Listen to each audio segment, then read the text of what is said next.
Rebot Kids, happy Sunday. Wah, senang banget ya. Kita sudah ada di minggu pertama bulan April. Nah, adik-adik masih ingat nggak ayat hafalan kita minggu kemarin? Oke. Kita akan baca sama-sama ya. Ayat hafalan kita diambil dari 1 Yohanes 2 ayat 6. Oke, kita baca sama-sama ya, Kak? Yuk, Oke, 1, 2, 3.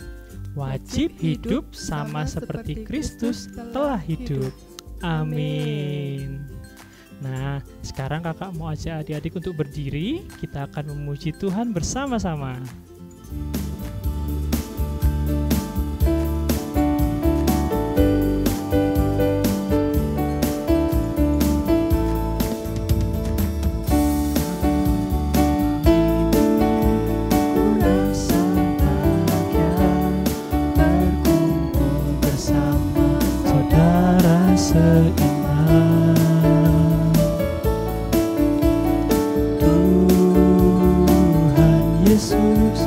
Satukan kita tanpa memandang di antara kita,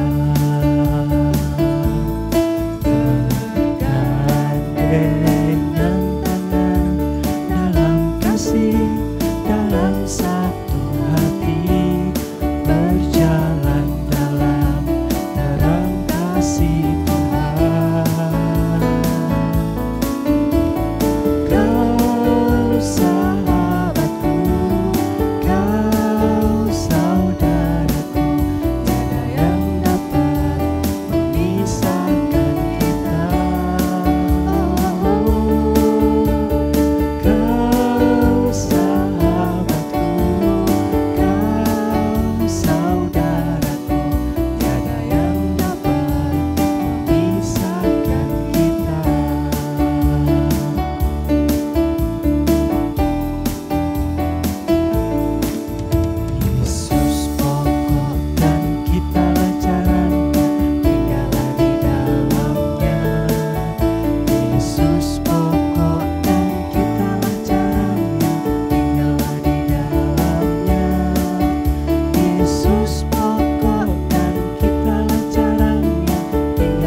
Tuhan. Karena Tuhan Yesus baik.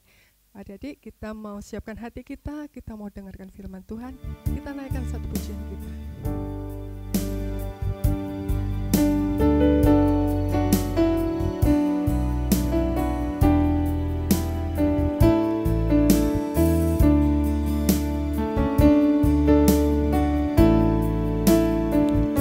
Selidiki aku, lihat hatiku, apakah ku sungguh mengasihimu, Yesus.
terima kasih. Hari ini kami memuji Tuhan, kami menyenangkan hati Tuhan.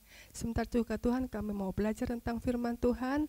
Tuhan urapi kami agar kami boleh duduk diam dan menerima akan firman-Mu Tuhan. Tolong buat kakak kami yang akan menyampaikan firman-Mu Tuhan. Tuhan urapi, biar apa yang menjadi kerinduan Tuhan, itu boleh kami terima dengan baik. Terima kasih Tuhan Yesus, kami mengucap syukur. Haleluya, amin. Shalom anak-anak sekolah minggu, apa kabar hari ini? Kakak yakin pasti luar biasa. Amin. Nah, dalam bulan ini kita akan memperingati apa ya? Siapa yang ingat kira-kira? Paskah. Iya. Nah, hari ini kakak mau cerita tentang bagaimana Tuhan Yesus berkorban buat anak-anak, buat adik-adik sekalian, sama kakak juga di sini untuk menebus dosa manusia. Ya, di mana Tuhan Yesus mulai berdoa di Taman Getsemani sampai dengan ketika dia dihadapkan ke pengadilan. Ya, yuk duduk yang manis, perhatikan ceritanya. Ya, nah ini kakak akan mulai dari Tuhan Yesus berdoa di Taman Getsemani. Ayatnya ada di Lukas 22 ayatnya yang ke-39 hingga 54. Ya, di situ diceritakan bahwa Tuhan Yesus mengalami rasa takut yang luar biasa. Karena pada waktu itu ia adalah sebagai manusia. Dia juga takut.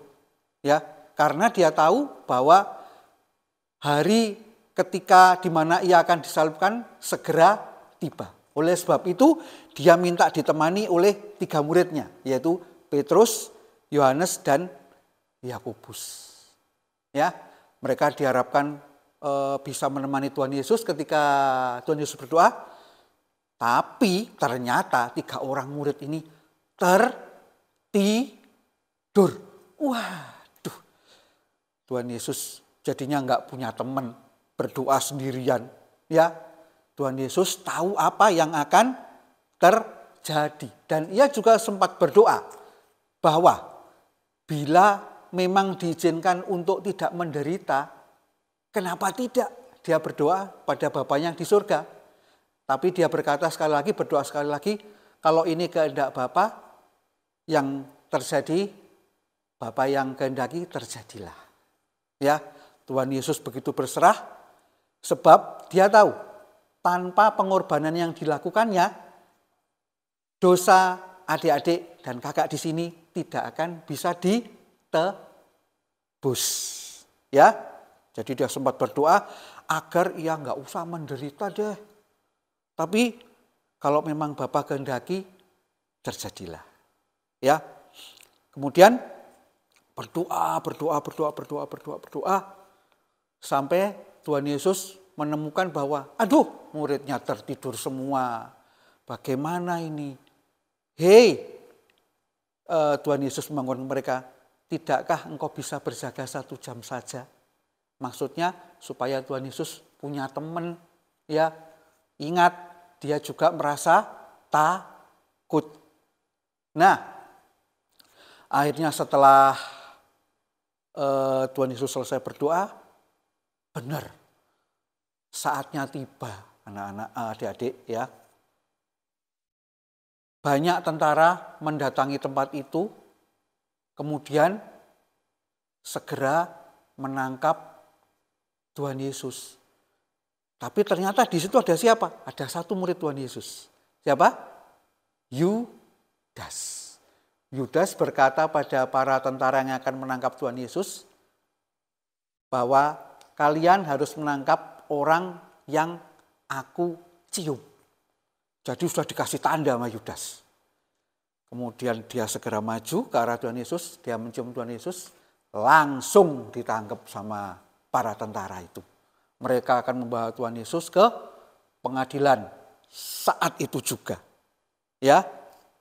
Nah, akhirnya tibalah Tuhan Yesus dihadapkan atau dibawa ke pengadilan. Di sana dia ketemu dengan seseorang bernama Pilatus. Ya, adalah seorang wali negeri, ya. Kalau di sini gubernur, ya. Jadi dia yang berkuasa untuk menetapkan semua yang harus dikerjakan. Nah, pada waktu itu Tuhan Yesus dihadapkan, pengadilannya bukan pengadilan kayak sekarang ya adik-adik, pengadilannya di tengah tempat terbuka itu mungkin ya. Jadi rakyat bisa melihat bahwa mereka juga berteriak-teriak, salibkan dia, salibkan dia. Sebenarnya tidak ada satu salah pun yang ditemukan pada Tuhan Yesus. Tapi rakyat berkata dan menuntut seperti itu, supaya Tuhan Yesus disalibkan. Akhirnya benar, Pilatus benar-benar langsung memvonis Tuhan Yesus untuk segera disalibkan. Wah, ngeri ya. Nah, kemudian apa yang dilakukan Tuhan Yesus? Apakah dia melawan? Enggak. Apakah dia kan Tuhan? Dia bisa aja ngomong sama Bapa di surga, minta malaikatnya turun, itu yang mau menghukum dia atau membawa dia dihukum duluan, atau mungkin malah pokoknya jangan sampai Tuhan Yesus dihukum. Wah, mereka mungkin akan melakukan seperti yang kita pikirkan, ya, supaya Tuhan Yesus selamat. Tapi enggak demikian loh. Tuhan Yesus tetap berkorban untuk semua manusia, ya. Tanpa ada curahan darah dari Tuhan Yesus, dosa manusia tidak akan mungkin bisa ditanggung. Seharusnya kita loh yang dapat hukuman, ya. Adik-adik dan kakak, wah seharusnya kita yang dihukum. Waduh, bagaimana ini? Tapi Tuhan Yesus sudah menggantikan kita semua. Dia mati di atas kayu salib nantinya, ya. Nah, tanpa pengorbanan Yesus, Tuhan Yesus di kayu salib, maka tidak ada seorang pun yang bisa menanggung dosa manusia. Tanpa ada darah yang dicurahkan oleh Tuhan Yesus, tidak ada yang bisa menebus dan mengampuni dosa manusia. Ya, Tuhan Yesus sudah mengampuni dosa kita loh. Ya, nah sekarang kakak punya cerita. Ya, ada 2 orang bernama Agus dan Joko. Nah, si Agus lagi asik bermain nih, mobil-mobilan kayaknya. Saking asiknya, wah asik, seru. Bermain sendirian tapi Agus bermain dengan, wah seru banget deh. Tiba-tiba si Joko lewat, dia ngeliat. Nah, ketika dia ngeliat Agus lagi mainan, kok asik banget ya. Dia berusaha Joko berusaha merebut untuk mainan si Agus. Wah, harus aku rebut ini mainannya supaya aku juga bisa bermain seru juga seperti dia. Wah, tanpa pikir panjang dia langsung lari ke arah si Agus. Tahu-tahu pada waktu lari Joko terjatuh, gedabruk. Waduh, si Joko kesakitan karena jatuh. Nah, di situ di sekitar si Agus rupanya ada teman-teman lain, tapi nggak bermain dengan Agus. Mereka melihat kejadian ini, mereka spontan. Wah, syukur jatuh. Syukur si Joko jatuh. Kan kamu mau merebut mainannya Agus. Waduh, kasihan juga ya si Joko ya, jatuh sambil mengaduh kesakitan ya. Tapi apa yang dilakukan si Agus? Agus bangkit, mainannya ditaruh dulu, kemudian dia berjalan ke arah Joko. Kemudian apa yang dilakukan? Justru Agus menolong Joko. Loh, kok seperti itu? Teman-temannya heran. Kok kayak gitu sih? Kan kamu mau direbut mainanmu sama si Joko. Akhirnya Agus bilang, teman-teman, Tuhan kita Tuhan Yesus Kristus itu aja mengampuni orang-orang yang sudah menyalibkan dia, mengampuni dosa-dosa kita, mengampuni dosa seluruh umat manusia. Kan aku cuma bermasalah, kan Joko cuma bermasalah dengan aku. Aku apakah tidak seharusnya melakukan seperti yang Tuhan Yesus lakukan? Wih, hebat ya. Hebat ya. Itu baru masalah dengan satu orang. Tuhan Yesus menebus dosa seluruh umat manusia. Wah, luar biasa. Pengorbanannya luar biasa. Ya, tidak ada seorang pun yang bisa melakukan seperti yang Tuhan Yesus lakukan. Hebat ya. Nah, itulah. Makanya kalau kakak atau adik-adik mau melakukan sesuatu yang kira-kira Tuhan Yesus mengatakan jangan, itu dosa.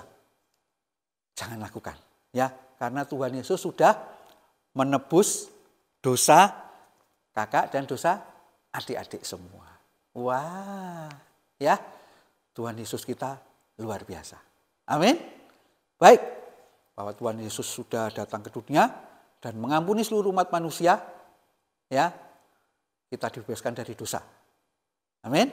Nah, baik, kakak sudah selesai dan ada satu ayat hafalan buat adik-adik semua, ya, diambil dari Matius 9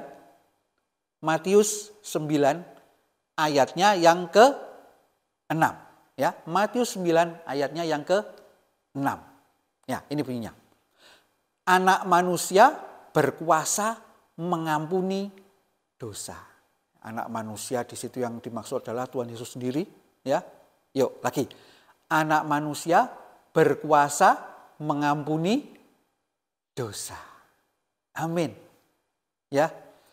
Tetap ingat pelajaran hari ini, ya, bahwa Tuhan Yesus sudah mengampuni kita semua.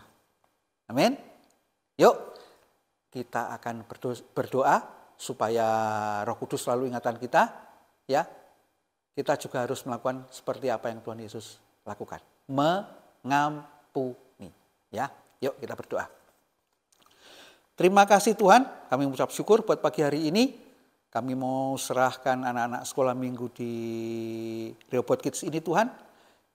Kami percaya Tuhan bahwa apa yang Kau lakukan Tuhan, mengampuni umat manusia Tuhan. Adik-adik di tempat ini Tuhan boleh mengampuni semua yang melakukan kesalahan atas mereka Tuhan. Dan kami percaya Bapa bahwa Roh Kudus-Mu sendiri yang memampukan Tuhan. Memampukan kami semua untuk bisa melakukan seperti apa yang Kau lakukan ya Bapa. Terima kasih Yesus, terima kasih Tuhan. Dan biarlah Roh Kudus berkuasa atas semua anak-anak sekolah minggu di Rehoboth Kids ini Tuhan. Dan biarlah mereka selalu diingatkan Tuhan oleh pelajaran yang diterima pada hari ini Tuhan. Kami mengucap syukur Tuhan, Engkau sendiri yang berkuasa atas kami semua. Dan kami percaya Bapa, Engkau adalah Allah kami yang luar biasa. Terima kasih Tuhan Yesus. Haleluya. Amin.